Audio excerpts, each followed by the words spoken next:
अयं सूर्यकोटिसमप्रभं निर्विघ्नं कुरु मे देव सर्वकार्येषु सर्वदा।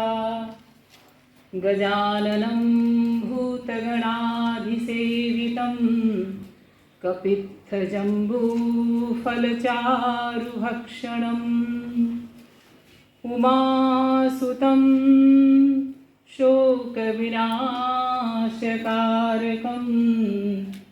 नमामि विघ्नेश्वर पादपङ्कजम्। ॐ यज्जाग्रतो दूरमुदैति दैवं तदुसुप्तस्य तथैवेति दूरङ्गमं ज्योतिषां ज्योतिरेकं तन्मे मनः। आगताभ्यश्च सर्वाभ्यः कृते अन्तर्हृदयेन स्वागतं व्याहरामि। अस्मत्कृते महदिदम् आनन्दस्य कारणं यत् प्रथमवारम् अस्माकं महाविद्यालये एवं विधायाः कर्मशालायाः आयोजनं भवति। एतस्याः कर्मशालायाः এত সংস্কৃত সুন্দর করে সুললিত সংস্কৃত বলে গেল যে আমাদের কোনো বুঝতে অসুবিধা হয়নি, কিন্তু বলতে গেলে কিন্তু আমি পারবো না সংস্কৃত, তাই জন্য আমি বাংলাতেই বলছি। আজকে যে আমরা অনুষ্ঠানটা যখন আমরা ভাবছিলাম এটা নিয়ে যে কীভাবে করা উচিত, কীভাবে শুরু, ওই যে ও কথাটা বললো না যে যে কোনো জিনিসের আগে আমার মনে হয় যে আমাদের একটা ভিত্তিপ্রস্তর স্থাপন করতে হয়, যে একটা স্ট্রং পিলার হলে ফিলোসফি মেয়েরা না, ম্যাডামরা আছেন। এটা ঠিক আছে, মানে কি করতে চলেছি বা কি শিখতে চলেছ, আজকে কি হতে চলেছে সে সম্পর্কে কোনো ধারণা, কোনো পূর্ব ধারণা নেই। কি হচ্ছে সেটা বুঝতে পারছিস? চুপ করে থাকো কেন? যোগ্য সম্পর্কে শুনলাম আমরা, তোমরা শিখতে চাও না, আমি তো এই শুনলাম। যাকে আচ্ছা, যোগ্য সম্পর্কে তোমাদের কি ধারণা বলো দেখি।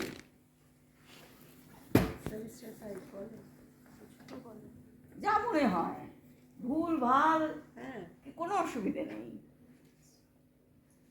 যোগ্য কি, যোগ্যের মানে কি, কোত্থেকে এসছে শব্দটা, যা কিছু বলতে হয়। আমি যদি বলি তোমরা প্রতিদিন যজ্ঞ করো, তোমাদের বাড়িতে যজ্ঞ দেখো, তাহলে কোনটার কথা মনে হবে? সেটা অনেক বড় কথা হয়ে গেল। পাঁচটা যোগ্য আমরা রেগুলারই করে থাকি। ঠিকই, হ্যাঁ তুমি ঠিকই বলেছো, তুমি কথা কিছু ভুল বলোনি। আমি আরো সহজে আসতে চাইছি। যোগ্য, ভূতযোগ্য, দেবযোগ্য, এগুলো তো বড় বড় কথা হয়ে গেল। প্রতিদিন আরেকটা যজ্ঞ আমরা প্রত্যেকে করি। মূলত আগুনটা কারা জ্বালায় বাড়িতে? গ্যাস হোক, উনুন হোক, স্টোভ হোক, মায়েরা, তাই তো? বাবারাও জ্বালান, বাবারা জ্বালান না এমন কথা আমি একদমই বলছি না, কিন্তু এখনো অবধি আমাদের সমাজে 98% ক্ষেত্রে অন্তত প্রতিদিন বেদে আছে। মানে ভাষাটা কি? বৈদিক ভাষা। বৈদিক ভাষা সংস্কৃত ভাষার মধ্যে কিন্তু পার্থক্য আছে। বৈদিক ভাষা অনেক পরে মানে প্রায় রাজা নন্দের সময় নতুন করে রিফর্ম হয়ে আরেকটু সহজ হয়ে সংস্কৃত ভাষা নামে তৈরি হয়। সুতরাং এখন পারমিতা যা পড়বেন, যা পাঠ করবেন, ওটা কিন্তু ওই বৈদিক ভাষা। ঠিক আছে, পেয়েছো?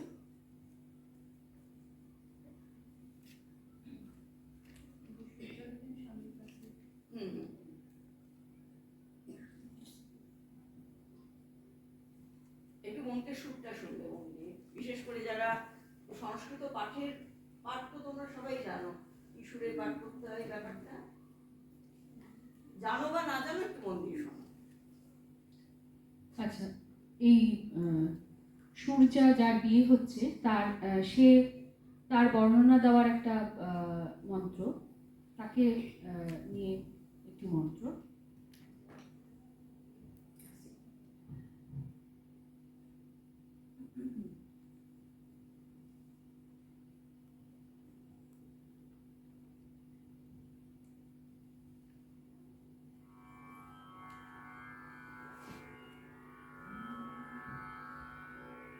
ॐ चित्तेरा उपबर्हणं चक्षुरा अभ्यञ्जनं दौर्भूमि कोश आसे यदायत् सूर्यापतिम्। সূর্যা যখন গেলেন স্বামীর ঘর, সূর্যা যখন গেলেন স্বামীর কাছে, পৃথিবী ছিল রথাসন্তার, ওপরে আকাশ ঢাকা। প্রথম দেখায় চিনেছি তোমায়, এই ছিল উপাধান, দৃষ্টি ছিল কাজল নয়নে আঁকা। সংস্কৃতটা যখন মানে বৈদিক ভাষাটা যখন পড়া হলো, আমি নিশ্চিত যে তোমরা কেউ মানেটা বোঝনি। সংস্কৃত ভাষা শুভ কাজের আগে অগ্নি প্রজ্বলন করতে হয়। আর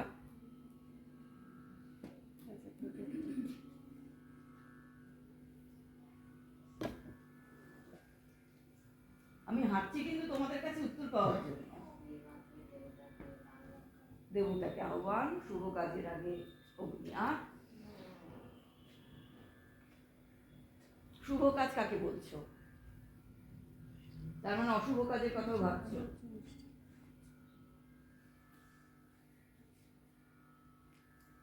শুধু শুভ শব্দটাকে নিয়ে একটা আলাদা ওয়ার্কশপ করা যায়। দেবতা দেবতা কে, যার জন্য আমি আগুন জ্বালবো? কোন সকল দেবতা? কেউ আসে? কেউ আসে না। তাহলে আর কোনো সায়েন্টিফিক কোনো কারণ আছে?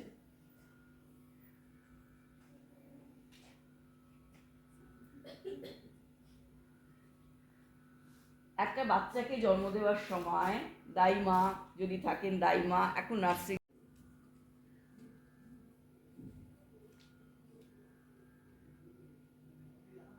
যাবতীয় যা কিছু দেখবে না, শুধু দেখবে শুনবে না, অবজার্ভ করবে এবং মনের মধ্যে প্রশ্ন জাগানোর চেষ্টা করবে, যেটা কেন হয়, কি দরকার। এটার পেছনেও অদ্ভুত একটা প্রেমের গল্প আছে। স্বাহা অগ্নির স্ত্রীর নাম, এবং অগ্নিকে অসম্ভব ভালোবাসতেন। অগ্নির ক্যারেক্টার মোটেও ভালো ছিল না কিন্তু স্বাহা এতই তপস্যা করেছিলেন অগ্নিকে কাছে পাওয়ার জন্য যে এই বর পেয়েছিলেন, যেখানে আগুন জ্বালানো হবে